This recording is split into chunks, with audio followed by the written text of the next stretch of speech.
Good evening, everyone. Mga ka-Iskombro, this is Attorney Mike Operario, and with me now is my son, John Benedict Operario. He is the lead vocalist of the band called Bricks and Blossoms. Bati ka muna, JB, sa mga followers natin. Hello. And Bricks and Blossoms, JB, has just released a new single sa Spotify. What's the title of this song? So yung new song namin is called Hindi Na. Hindi Na, but this is a previous song that you have written before. Yeah, so Tapos, sinulat ko siya siguro mga 8 years ago. Tagal na, super. and yung evolution ninyo as a band, you started with Night Project, tapos naging Project Night, tapos naging Heliona, and then ngayon naging Bricks and Blossoms. Ano yung reason ng evolution na yun, even with the name and also pati sa mga band members nag-iba-iba na rin kayo, di ba? Yeah. Yung Project Nights kasi band ko yun nung college lang. And then, tumigil siya kasi it stopped. So, when I started Heliona, bagong project siya entirely. Parang nagsimula lang siya dahil tumatambay lang kami nila Lawrence tsaka ni GJ sa mini-stop. Pag tuwing nasa Bataan, kasi nasa Manila sila nun eh. So, pag umuwi sila ng Bataan, nagja-jam lang kami. Tapos sakto kakatapos lang nung band ko nun, nasabi, parang naghanap ako ng bagong creative outlet. Sabi gusto ko na, what if try natin magbanda? So doon nagsimula yun nung kakagraduate ko lang nung college. So we did that for a couple of years. Siguro we did that for almost 4 or 5 years. And then namating siya sa point na, okay, it didn't make sense to continue the project anymore. So parang nagkakaroon kasi ng siguro bagong season ni ibang members namin. They were moving on with their careers and their lives, so we had to bring new people in, and that felt like the right. At that time meron din kaming manager na pumasok, and it felt nagsuggest siya na like what's holding, parang what's the reason why you're holding on to the name yung Heliona. And dahil magaling siya sa marketing, siguro in-open up niya yung idea, what if yung mag-rebrand na kayo? Sabi ko, okay, it made sense. At the time, may new members that were coming in, and then we just wanted a new energy.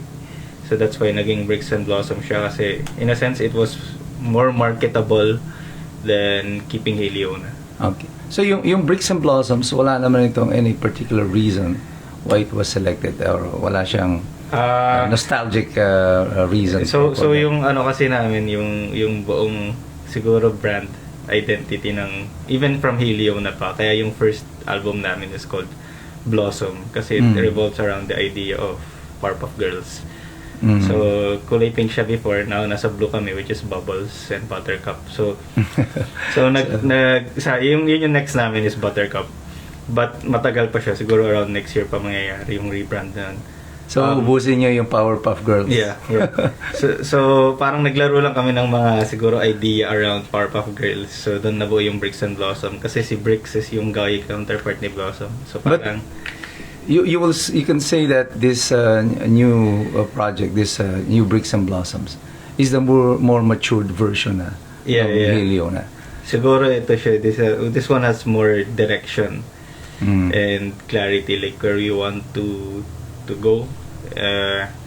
So kumbaga mas strategic kami. We're just not putting the songs out there. That's why it took some time as well, kasi dati labas lang kami ng kanta, but that's only like the beginning of the work and we didn't understand that marketing everything was important, like just putting it out there. So that's why sabi ko sa band, kung magre-release tayo ng song, we've already spent this much on recording everything. This first time din namin gumastos sa like totoong recording studio and mastering like sa labas. So sabi ko, gumastos na tayo, huwag naman natin sayangin tong nagastos natin if hindi natin siya gawin ng tama. So that's why nag-shoot kami ng video and everything. Ang dami-daming nagastos for this. This song, Hindi Na, is a hugot song. Yeah. So this is about what yung hugot na ito? So basically kasi siya it's about realizing self-worth hindi na So kumbaga the story revolves around wondering bakit ka or parang ini-ignore or you holding on to that person, and then meron line sa Bricks na hindi ako takbuhan sa yung mga pangangailangan, which is that moment of realization. So it becomes it becomes a stance, it becomes a statement song. And it doesn't really have to apply to siguro is pwede siya sa tao kasi yun yung story ng song namin dahil mas relatable siya dahil relationship, but if you come to think of it, the song actually could be a metaphor for situations na nangyayari or toxic situations na umuulit sa buhay mo that you just have to say no to, na parang tama na. Yeah, so Or- hindi lang siya relationship, could be a job, could be, could be a job, could be the government. Ang government. So ayaw mo na sa kanya. Ayaw mo na sa di ba? administrasyon, di ba? So hindi na, yun ang kakantahin natin sa kanila. So, after this project ninyo ng song Hindi Na, meron pa bang i-expect sa inyo na mga iba pang mga songs that you will release? Yeah, so meron pa kaming around 2 songs. After promoting this, we're gonna spend about 1 or 2 months just to put it out there. But we're already starting sa recording ng next song namin, and we're gonna put it out there. Yeah. And then siguro we're planning to do 2 more songs before we start a new era with the band, which is yung Buttercup era na.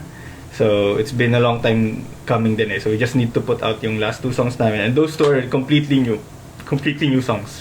And after itong na to, yung pag-release niyo yung mga song, currently meron ba kayong mga gigs or people can watch you? Yeah, sa Sunday nasa Valenzuela kami. Wait, saan ba kami sa Valenzuela? Somewhere sa Valenzuela. You probably just posted Yeah, it's on our later, page. sa page. You have a page called Bricks and Blossoms. Bricks and Blossoms. Ayan. So, panoorin niyo po ang Bricks and Blossoms. Very interesting band, very a new concept, a new brand, and let us patronize po yung ating mga Pinoy artists, and like Bricks and Blossoms, all the other Pinoy musicians out there. And with their new song, Hindi Na, ladies and gentlemen, I would like to introduce to you Bricks and Blossoms with their new music video, Hindi Na.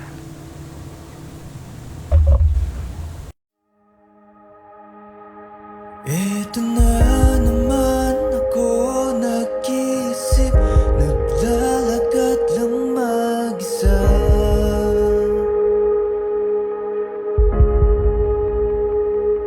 Bumabalik ang mga tinig at tumis noong ika'y kasama pa.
Sa'yo